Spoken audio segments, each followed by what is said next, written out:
This is the last scheduled panel for the Copyright Office's Section 1201 rulemaking hearings. This is Class 10 unlocking. And before we dive into that discussion, which we're looking forward to, I wanted to just flag sort of a last call opportunity for any members who are listening who wish to join the audience participation session, which is going to commence immediately after this session at 1:45 Eastern. There is a link being provided in the chat for those who wish to sign up, and I think we'll keep it open for about 15 more minutes just to let us know if you wish to contribute.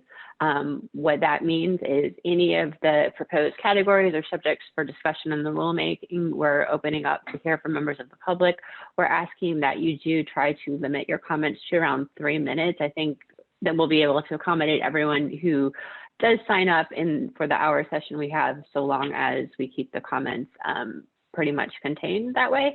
But please, we encourage, we like to hear from you. So sign up through the link in the chat if that's something that is of interest to you.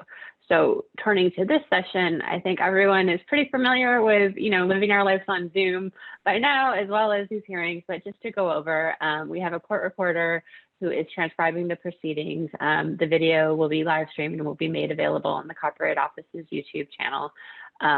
So please wait for someone from the government to pose a question so we don't step on each other speaking. This is a shorter, smaller panel, so we may not need to use the raise hand function on Zoom, but we have found that to be generally effective otherwise. To get started, I think we'll have those from the Copyright Office introduce themselves. I'm Reagan Smith, the General Counsel. So Mr. Amer and Mr. Gray. Kevin Amer, Deputy General Counsel. Hi, everyone. I'm Mark Gray. I'm an attorney advisor here in the Office of General Counsel. And Mr. Cheney, could you please introduce yourself? Sure, thank you. I'm Stacy Cheney. I'm a senior attorney advisor at the Office of Chief Counsel at NTIA in the Department of Commerce. Thank you. And then Professor Malone and Mr. Kaufman, could you please introduce yourself and the organization you're representing today? Good morning. I'm Phil Malone. I'm the director of the Stanford Jules Guard IP and Innovation Clinic. Jonathan. Hi, I'm Jonathan Kaufman. I'm a student in the Jules Guard Intellectual Property and Innovation Clinic at Stanford, and we are representing the Institute of Scrap Recycling Industries, or ISRI. Great, thank you. We appreciate you coming today. And I think Mr. Gray is going to be directing the proceeding. Go ahead, Mr. Gray. Great. Hi, everyone. So like Reagan mentioned, in some of our past hearings, we've done raise hand because we've had a lot of participants. Today's pretty small, so I'm hoping this can be a little bit more just of a dialogue and a back and forth. With that said, I wanted to start off asking a few questions about the request to expand the unlocking exemption in Class 10 to Chromebooks. So in the proposed regulatory language is provided, you propose adding a line that says all-purpose laptop computers, and then in parentheses, including Chromebooks. Could you discuss more why, in your view, it's necessary to specifically include a brand name for Chromebooks and what purpose that's serving beyond just keeping language for all-purpose laptops? Sure. We included that in a parenthetical for the avoidance of doubt. Typically, when you think of laptops, you can think of PC laptops that run on Windows.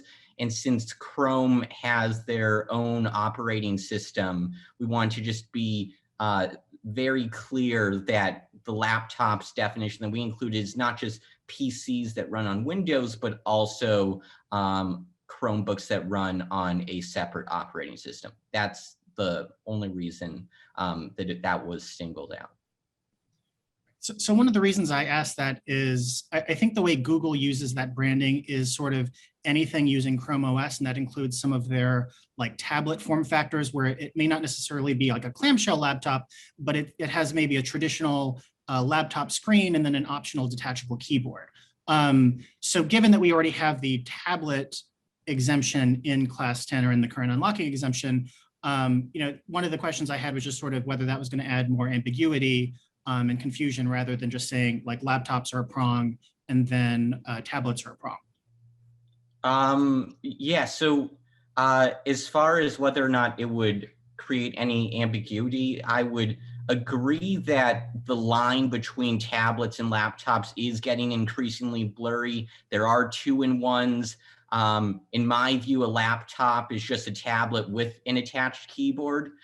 So the fact that they are currently treated differently, one being exempted and the other isn't, doesn't make a whole lot of sense from a copyright law point of view. So if it would be helpful to include laptops in the same prong as tablets by adding tablet or laptop computers, that includes both the hybrid cases and the ones where you have a laptop that doesn't have a touch screen and has that attached keyboard. We're fine with that. Really, we have no position about creating a 5th category for laptops or modifying the tablet language to make sure it includes laptops and Chromebooks. If they can be both a tablet or a laptop or both, I think that might help address that concern. Great. Well, that actually answers the next question I was going to ask about potentially combining those two. So turning to the adverse effect on non-infringing use analysis, I know in your initial comment you mentioned that ISRI members are beginning to obtain wireless laptops, and it sounds kind of maybe between the lines that a lot of these are Chromebooks. Could you talk more about sort of the scale, like the quantity of laptops that are coming into recyclers, but particularly how many of those are specifically locked to a wireless carrier, as opposed to just generally being a laptop? Sure. So we don't have any specific numbers to speak to the scale, but I can speak to the prevalence of locked 4G LTE laptops on the market. So in our submission, we mentioned a few examples. By my count, there are 3 laptops, I believe, that are locked to T-Mobile.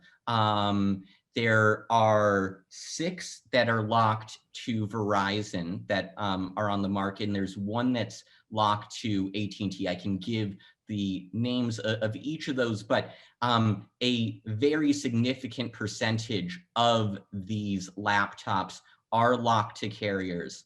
And then to the first point about the number of laptops that ISRI members are receiving, we think that the only reason why these laptops have not been received in the quantities of phones or tablets in past cases is that the market for these laptops is kind of new as of the last 2 or 3 years, and there's not been a lot to trade up to. So in a more robust market with lots of options, you would, in theory, after a year or 2, end up selling your laptop used and trading up to another model.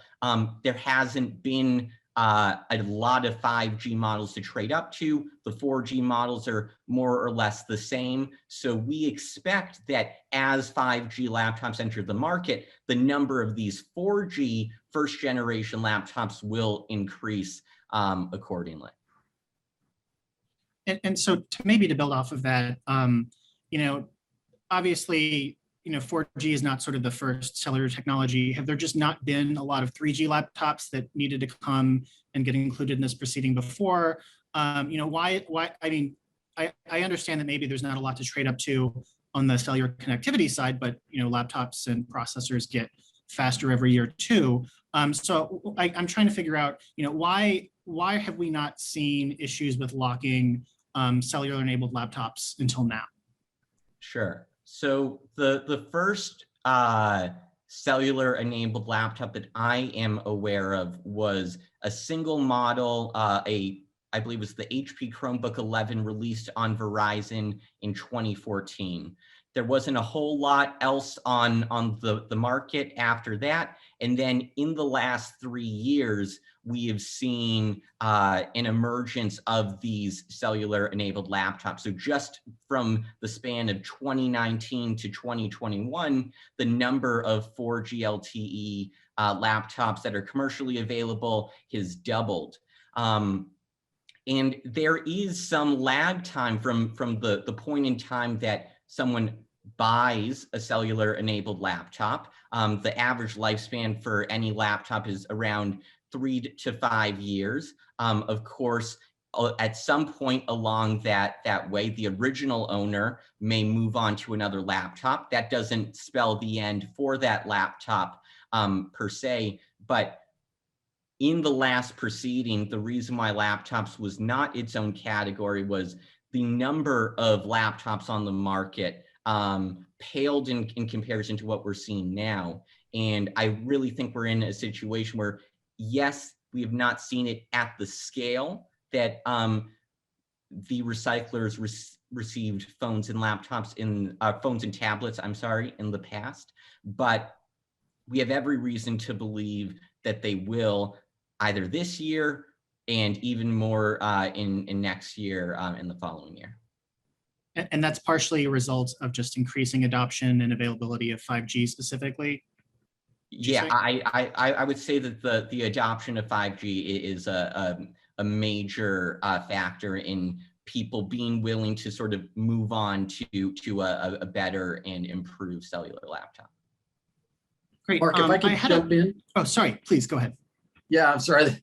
I didn't want to interrupt you there, but just Mr. Kaufman, if you could sort of speak to, and perhaps you alluded to this a little bit in your document about how perhaps not just the confluence of 5G being deployed more nationwide and being more available as it's in the last year, but also the pandemic and the use of laptop increase and the need for that to include cellular technology as part of that rather than just a Wi-Fi connection. Can you talk about maybe that sort of scenario as well in this discussion?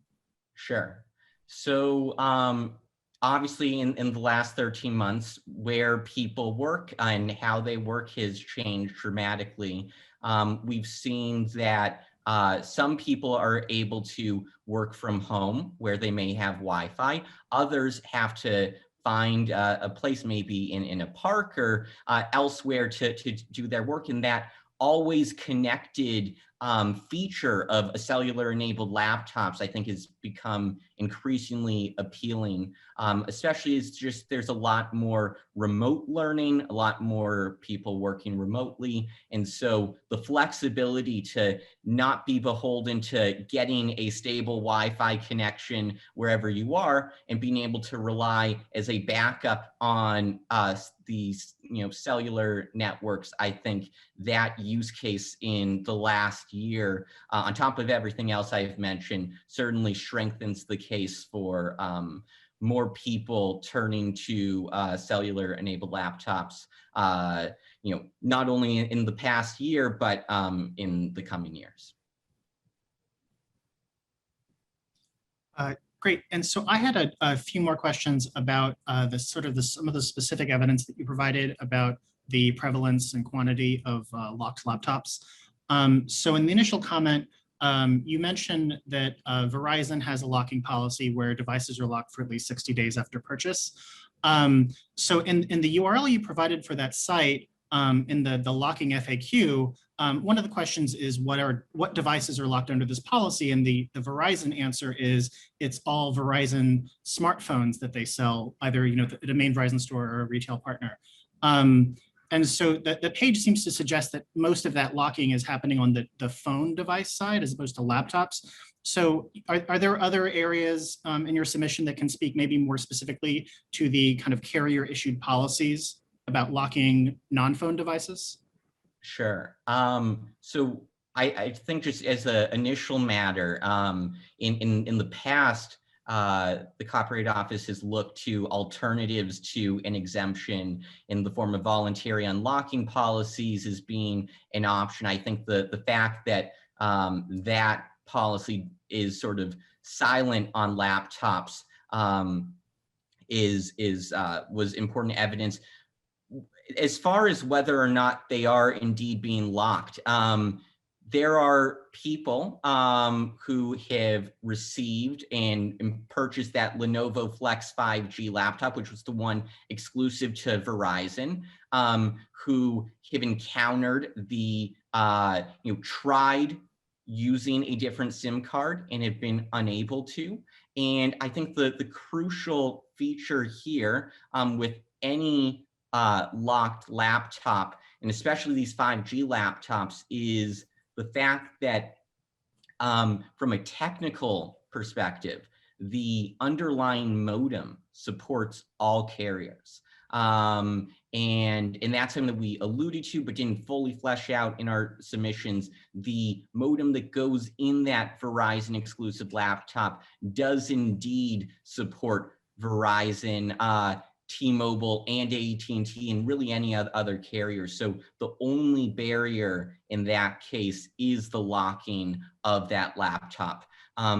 Other 5G laptops that we're aware of that are locked, there's a Dell laptop that was sold exclusively through T-Mobile. And T-Mobile's website says that for all devices that are sold through T-Mobile, they are locked as a consequence, for fear of theft or fraud. That policy, I did not see limiting it to smartphones, and it suggested that if you're buying through T-Mobile, we're gonna lock it regardless of what it is. But I think the crucial point is that it's that lock, which is the barrier, not any technical limitation. Right, and so you talk about the Lenovo Flex 5G, and so I read through those reviews you pointed to. The language sounded a little bit more like it was being sold exclusively through the Verizon sort of network or through Verizon as a company. There's actually another review from a NeoWin, I think, where they were able to get it technically working on other carriers. So it was a little unclear whether there was a software limitation there or whether they just hadn't maybe put the drivers in or something like that for that laptop. Are you aware of any other sort of reviews or public statements about the Flex 5G specifically that make clear it's a software limitation rather than something else? Our understanding was that it is a software limitation, that the folks at NeoWin in that article, which we did come across, were somehow able to make it work. But the folks who did receive the laptop maybe didn't have the technical sophistication of the experts at NeoWin, I believe have encountered a pin lock that looks like it is the same TPM that would be present on the same modem that is in phones, and that is just that same modem just being put into a laptop. And maybe just to clarify for the audience and for the record, when you say pin lock, you mean you have to enter some sort of pin or numerical code to actually have the software allow you to use it with maybe a SIM card from a different network, or somehow otherwise identify yourself to a different network. Yeah, so just to expand on it, the thing that prevents any device from being used on a carrier's is a setting in the cellular modem itself. Last cycle, it was referred to as the baseband processor. That is synonymous with the modem. Then you are able to modify that setting by circumventing a TPM that basically modifies whatever bits of code to allow it to communicate with other carriers. And so that hardware, and that's the firmware associated with that hardware that was designed by Qualcomm, that same modem that's being put in a tablet or a laptop with an attached keyboard, we have every reason to believe that that same TPM is going to be there.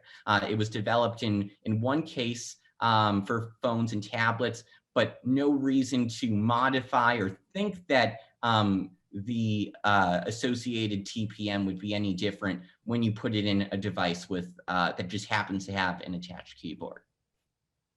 And that modem is that the X55, or is that just sort of specific to the Flex 5G? So that X55 modem, which is the first 5G modem and the most widely adopted one by Qualcomm, was first in phones, and every 5G laptop that we cited to and that has been announced will be using that same exact modem. And you have no reason to believe that the firmware would be, that there's like custom firmware for the modem across different device categories? No, because when we were looking at this for phones and for tablets and seeing that the same parts were being used, there was nothing in the record to suggest that when Qualcomm is just making these silicon chips, that they are having the foresight, oh, where is this chip going to end up? For their purpose, it's much easier to have one set of firmware associated with that one piece of hardware, and wherever it goes, that firmware would still be there. All right, great. Do you have any questions, Mr. Cheney, before we move on from laptops? No, I think you covered what we're interested in. I just wanted to make sure too that the language that we have in the proposed alternate, you talked about 5G and 4G LTE. You really didn't want to limit the exemption to that language. It was sort of talked about throughout, and then somehow in some ways proposed in other places, but it looks like the actual language does not include that limitation. Is that correct? Yeah, I believe our language is 5G, 4G LTE, or any other cellular connection capability. Well, I'm reading your text. It doesn't include 4G LTE and 5G. So I'm just wondering if you're just indicating wireless telecommunications network, or rather than specifically naming the type of technology that's going to be used there, to keep it more broad. Oh yeah, I'm sure. Yeah, I thought we were talking about the qualifier we had put in lapses, but yeah, there's I think no reason to narrow it to the existing technologies. The wireless telecommunications network, I think, is sufficiently forward-looking and works for us. Okay, thank you. Great, and actually, maybe one more question before we move on. So, one of the things that the office has to do in this proceeding is both sort of look at the current state of the market and what is likely to happen in the next 3 years. How, if at all, should the office think about the broad history of carrier locking devices in predicting what is likely or not likely to happen in the next 3 years? Yeah, so I think that what we have seen in the past is locking of phones, tablets, really any device that connects to a carrier. It's in the carrier's interest to lock you in. And as the number of form factors expands, whether it be laptops or anything else in our all devices category, there's simply no reason to believe that that practice is going to end. And so nothing to suggest that carrier locking is, a thing of the past. It's very much a thing of the present and the future. And do you have any additional commentary you want to add beyond the written submission on the significance of the Department of Justice's Antitrust Division letter to GSMA? Yeah, I'm happy to elaborate on that a bit. When eSIM, which is basically a virtual SIM card rather than a physical SIM card that goes into phones, the promise of that technology was going to be easier for people to switch carriers. Unfortunately, that has not proven to be the case. And on many phones and other devices that have eSIM, the practice of locking persists, and that DOJ investigation ended up ending in sort of a voluntary agreement from the trade association representing the mobile carriers that they were going to play by the rules, but we have not seen that as the adoption of eSIM has become more prevalent, that there's any reduction in the number of devices that are carrier locked. So we cited to that just to show that industry practice, even with the evolution of from a physical SIM card to a virtual one, has not reduced the amount or prevalence of carrier locking. Great. So now I'd like to move on to discuss the broader expansion, which is to allow unlocking of any category of devices. So, there was discussion of this during the last round in 2018.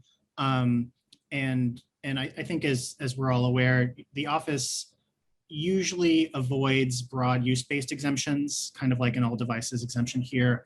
In 2018, the office actually did recommend an exemption for all devices, specifically in the context of the security research exemption. And so there, in the registrar's recommendation, she pointed out that the proponents there had offered, quote unquote, substantial evidence of a legitimate need to access the TPM protected software on a broad range of additional devices and systems.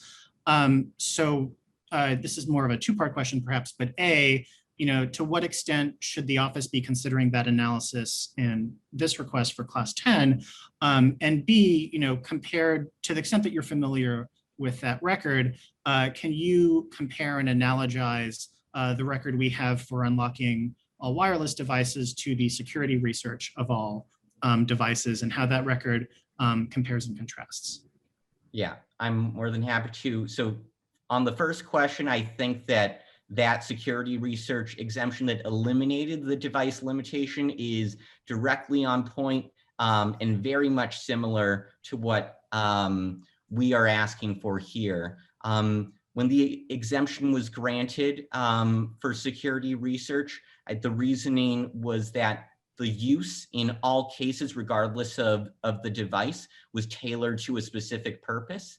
And here, in the unlocking context, it's the same thing. The only purpose of the unlocking exemption is to allow the owner or recycler of a device to switch wireless carriers and to circumvent a TPM for that end. That's it. This is not an exemption that allows for anything else.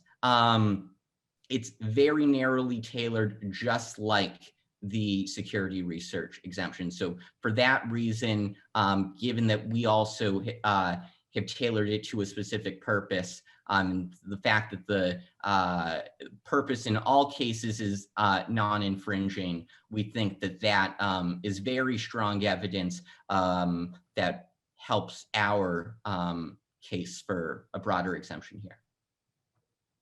Well, so maybe to dig into a little bit of that, you offered some, I think maybe we could call them illustrative examples of devices in this category. So, there was mention of smart TVs, of drones, of augmented virtual reality, and then sort of Internet of Things. So to go kind of through those, on the smart TV point, it seems like the material and the evidence you provided are really talking about future-looking trends. There was an article about a potential partnership in South Korea between Samsung and SK Telecom, but that article talks about the North American broadcasts over 5G being quote-unquote years away. I know there's the 5G Co website that's a UK website and seems to be hedging a little bit on when 5G broadcasts are going to be widespread. So what kind of record evidence do we have that, in the United States specifically, which is, where this proceeding is covering, there are or are likely to be both 5G enabled televisions sold on the market, but specifically 5G enabled televisions that are in some way locked to a particular 5G provider? Sure.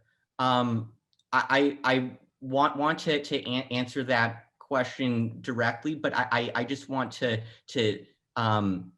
reiterate that those were illustrative examples, and I don't know how helpful it will be to talk about each one specifically. If you wouldn't mind, I just want to talk about the broad features of these devices that that allows us to sort of analyze all four at the same time. And the starting point for that analysis, and really the barrier in 2018, was with these specific examples we proposed. The register said that these were likely to be fair use for the same reasons, but what we did not fully establish is that it was technically feasible for any of these devices to be used on other wireless carriers.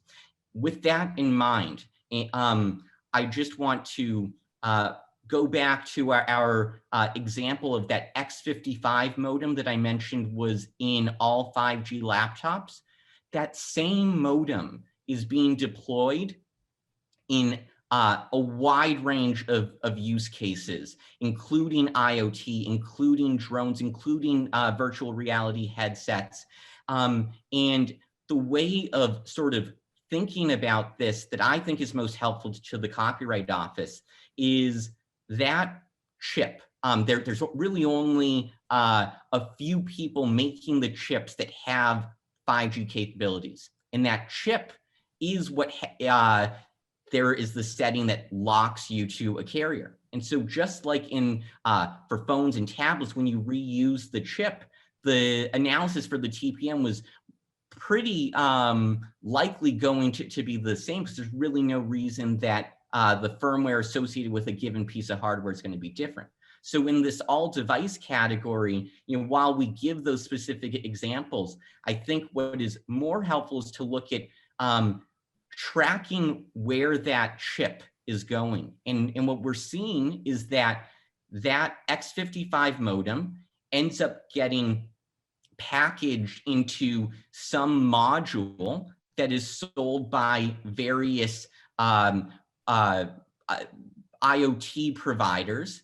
And that module that has that modem then can be deployed for all of the different use cases that we mentioned. So it's just one example. Sierra Wireless is one of these providers that sells these modules with that X55 modem. They say that it's applicable to a wide range of IoT applications such as industrial routers, home gateways, industrial and consumer laptops, video surveillance, and digital signage. There are other providers that I could point to, but really the factor that is consistent across each and that is most important is what is the copyrighted work and what is the TPM protecting it. The record in all of the past cycles is that it is on the baseband processor or the modem itself. And that modem, if it's being deployed in all of these cases, in virtual reality, in TVs, in IoT, then going through it one by one seems to not be the most efficient use of time. Okay, so maybe to kind of quickly summarize the argument then, that basically your argument is we have these baseband processors. It's just a hardware unit. You can put it in any kind of device you want. That might be a phone, that might be a tablet, that might be a laptop, that might be a smart toothbrush for some reason for people who want that. And in all the same instances, we're talking about the same firmware, which would have the same TPMs to the extent that TPM is embedded in the firmware and not a different layer of the stack. And so from your perspective, that sort of means the analysis can flow across these devices because the actual widget where the analysis is being impacted is the chip that is communicating to the network and not ancillary aspects of the thing it is embedded in. Is that right? That's, yeah, exactly right. So, nothing to add. Okay, great. So I understand the argument and I appreciate it. So, but to maybe come back to the point on the last round, one way the concern that there is not evidence that the devices could in fact be used on another network is in some ways another way of asking, is there an actual non-infringing use that could be made but for the 1201A exemption band. And so one of the related questions to that is how many of these devices are in fact being manufactured with that modem. And so in the smart TV example, the evidence that we seem to have is more about in the future, people will want to put this modem in because it is cheap to acquire and it could have benefits in case you have bad Wi-Fi at home or something like that. And for drones, I think the evidence was more that Verizon had purchased a drone company and less so that DJI or one of the other big drone manufacturers is actually currently using these modems. My understanding, and this is maybe a little bit more of a layperson understanding, but my understanding is that a lot of times that's using Wi-Fi Direct or some sort of Wi-Fi protocol rather than a cellular protocol. And so really to stay on this question, the question for us is how many of these devices are specifically being manufactured or likely to be manufactured with this modem, with this chip, and what is the evidence that the office could look to if we needed to have a record to feel comfortable recommending exemption that would be broad enough to cover all those devices, either because we're doing an all wireless devices exemption or simply because we're expanding to a broader category or group of categories of devices. Sure. Okay. There is a organization, the GSA, the Global Mobile Suppliers Association, that tracks all devices that have 5G capabilities. And they do this on a monthly basis. In 2019, there were 33 devices that were announced or commercially available with 5G in 7 different form factors. In 2020, a year later, there were 253 5G devices in 16 form factors. And in 2021, a year after that, the number was up to 703 devices in 22 form factors. So we've seen in just a span of 2 years, the number of form factors increasing from 7 to 22. And included in those 22 form factors are laptops, cameras, TVs, drones, and like I said, this includes both announced and commercially available. So that's just a lay of the land of the number of devices. What's also important to note is that as the number of devices explodes and the number of form factors, there's still really only 2 or 3 people that make these chipsets. Qualcomm, a company called MediaTek, and then a few companies in Asia, but really in the US, Qualcomm is the dominant one. And then if you track where that specific X55 modem is going, we did not have this information in the record, and we did our best to get this, but we have subsequently learned a lot and are happy to provide that to the office and post hearing questions or whatever is most useful. But if you just look at where that X55 5G modem is, which we know is capable on all 3 carriers, which we know at least in certain contexts has been locked, all you have to do is just look at the modules that incorporate it. So you have companies like Sierra Wireless, which deploys their modules across all sorts of IoT devices. You have a company called Telit and Quectel. These are big players in the IoT space, and they give sort of the circuit that allows a given company to tailor it to bridges or whatever the application, but the module is device agnostic, and all of these modules that we have seen are using the X55 5G modem. So yes, the record on TVs and drones did not establish that, but we do have that evidence and are happy to supply that to the office. Right. So for example, the GSA reports you're mentioning, those are not in the written comments? Yes. And do those subdivide by regions where things are sold, or is it just literally global suppliers?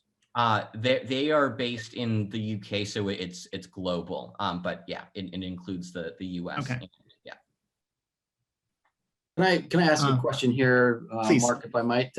Please. Mr. Kaufman, this has been very interesting, and thank you for that last little bit. I think it might be helpful to sort of step back just a little bit and think about, you've listed these possible 22 form factors, 16 form factors, and so forth. So let's think about somebody goes and purchases one of these form factors, right? They're going to have to contact the carrier. They're going to have to connect to the carrier.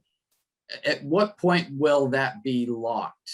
Is it locked when they buy the device, or is it locked when they connect to the carrier? We had some indication in some of the comments that somebody that, they bought a phone, it was unlocked, and then they took it to a carrier and they flashed it and locked it, right? So can you describe that process? So if somebody were to buy something with one of these chips, it doesn't necessarily mean that it's locked at the time, but go through that for me a little bit. Sure. Okay. So say that you're purchasing the module directly from Sierra Wireless. At the time that you're purchasing the module, because part of the module, I suppose, is a slot for the SIM card, they ask you, do you want us to put in an AT&T card, a T-Mobile card, or a Verizon card? And then that module is given to whatever company wants to create an IoT solution for some specific vertical, whether it be in industrial or healthcare, and they're going to get those devices. It's going to have that SIM card, and given the policies that we have seen from the different carriers, that SIM card just at the beginning, as just a general matter, appears to be locked. And so the lock, remember, is in the baseband. The SIM card is talking to the baseband, but the baseband, without changing that setting, is not going to be able to communicate to other carriers. So that's one case. The other that's maybe a little more helpful, you can buy these modules directly through T-Mobile or AT&T or Verizon. So if you're buying, say, one of those Quectel IoT modules from T-Mobile, it's going to have a T-Mobile SIM card. There's no ifs, ands, or buts about that. And T-Mobile's policy is, if you buy something from us as a first order matter, it's going to be locked. Last little point, AT&T sells IoT starter kits just like this, and we have heard that those devices come with the AT&T SIM card, and when someone tries to use a different SIM card, they run into that barrier. Thank you. I think that was helpful. Mark? Great. We're starting to run out of time, so I'm going to just ask one last question, which is, in the past, when we've done the non-infringement analysis, there has been a role for the facts and the nuances of the specific device, and I'm thinking particularly here about the discussion we had in 2018 about unlocking used devices, and there were a lot of considerations, in 2015 and 2018 about the substitution effects and the market harms, and which market harms are cognizable and which ones aren't. And so can you just explain why, in your view, that is not a barrier to having a single unifying non-infringement analysis for all wireless devices when the use is unlocking those devices? Sure. So what we're talking about, the copyrighted work here, is software in the form of firmware. Firmware only has value when it's attached to a device. So what we've seen in the phone context and in tablets and wearables is there's been no emergence or no market substitute of software via this exemption, because it only has value when it's attached to a specific device. So under that fourth fair use factor about the effect on the market or value of the copyrighted work, we think that effect is really negligible, because we've never seen the emergence of a market for just the wireless device software itself. In the phone context, why would that emerge in the context of firmware for, it really, it's the same firmware we're talking about. So that's one thing. And unlocking actually, we think, increases the value of these devices, both to recyclers who can get more value and to consumers who can switch carriers and prolong the lifespan of these devices. So that analysis, when we went through it device by device in 2015 and then in 2018, that never has changed because there's never been any evidence of a market for just the firmware itself. Okay, well, in that case, I think I'm going to give it over to Reagan to close out, but thank you very much. This has been very helpful. Okay, thank you. I just wanted to check with Mr. Cheney and see, does NTIA have any further questions? Nope. No further questions. All right. Well, thank you, and thank you especially to Mr. Kaufman. I think you have the record for sort of varying more questions than any other participant, and I think on behalf of me and my colleagues, we want to thank you for your thoughtful and substantive contributions. It was very helpful. Thank you. Thank you for the opportunity. I really appreciate it. Yeah, thank you. I think that is a wrap for this panel.